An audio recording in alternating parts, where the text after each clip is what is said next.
Now today we're going to be talking about the ram air on this Pontiac Grand Am. Now, ram air has been around for a long time in the Pontiac world. This is kind of a throwback to those older days. Now this setup is actually a pretty nice setup from Pontiac, because on your airbox you actually have two inlet ducts. One is a standard, the other is a ram air, which comes through the grills down below. And basically, for ram air, basically what happens is as you're going down the road, the air is ramming through the air intake setup and then to the intake. Now this one, it looks like it could be improved a little bit, and honestly these are not bad setups. I see a lot of people switch over to cold air intakes, which I really honestly do not understand why, because a lot of the ones are the filters here and you're actually exposed and you're actually not pulling in cold air. One, two, when I looked up through K&N and through Summit, I did not find any actual cold air intakes for this vehicle, which is probably telling you something, that there probably almost is no gains to switching to a cold air intake. Now, adding a high flow filter, K&N like this one has, is probably a better improvement.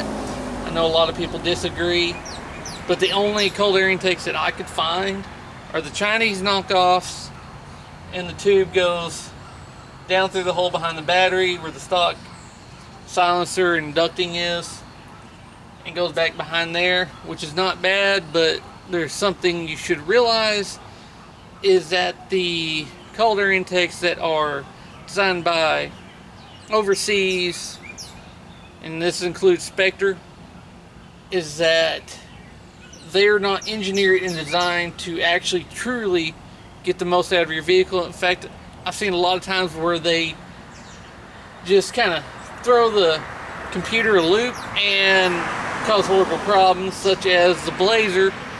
When we had the Spectre versus the K&N, the Spectre, it caused the car to idle funny, had hesitation, did not have the performance it should have had.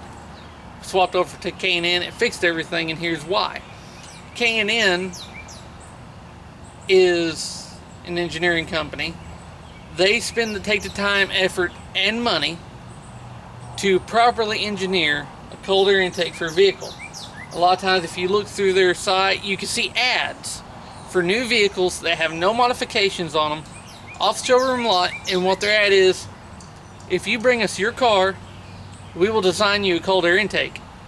And they take the time to design it properly so that everything works properly.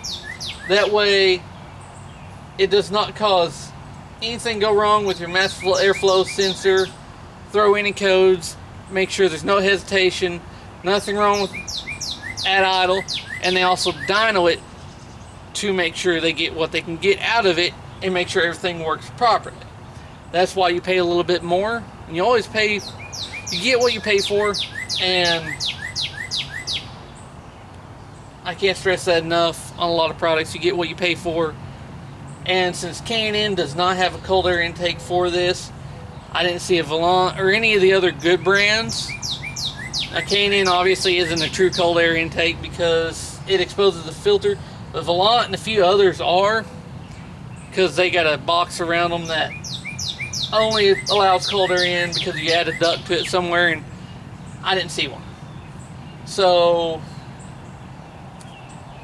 I think this setup is actually probably pretty good with high flow filter, considering that's all you can get from K&N for it. Like I said, there is room for improvements on it.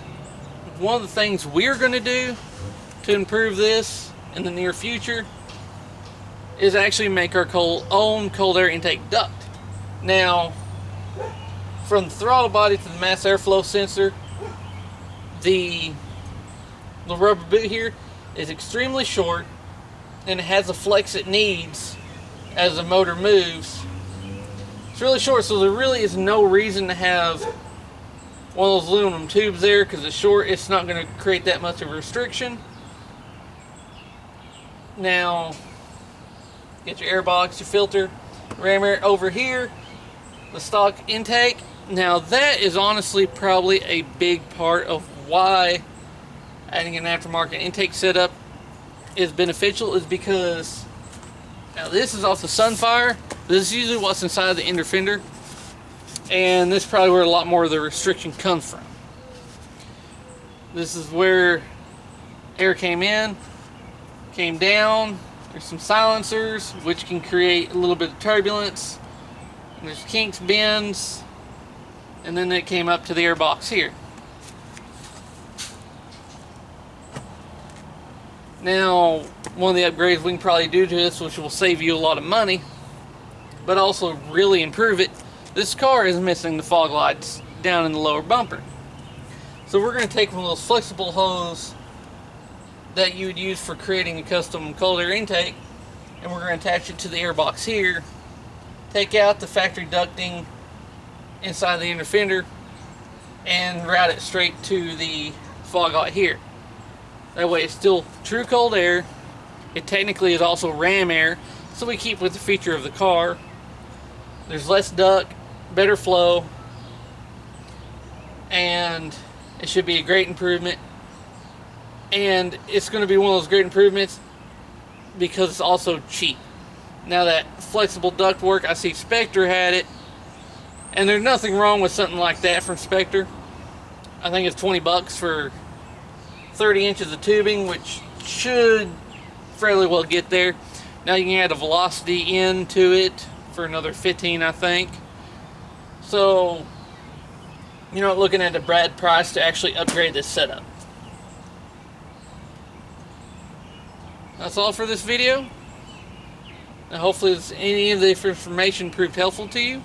And as always, thanks for watching.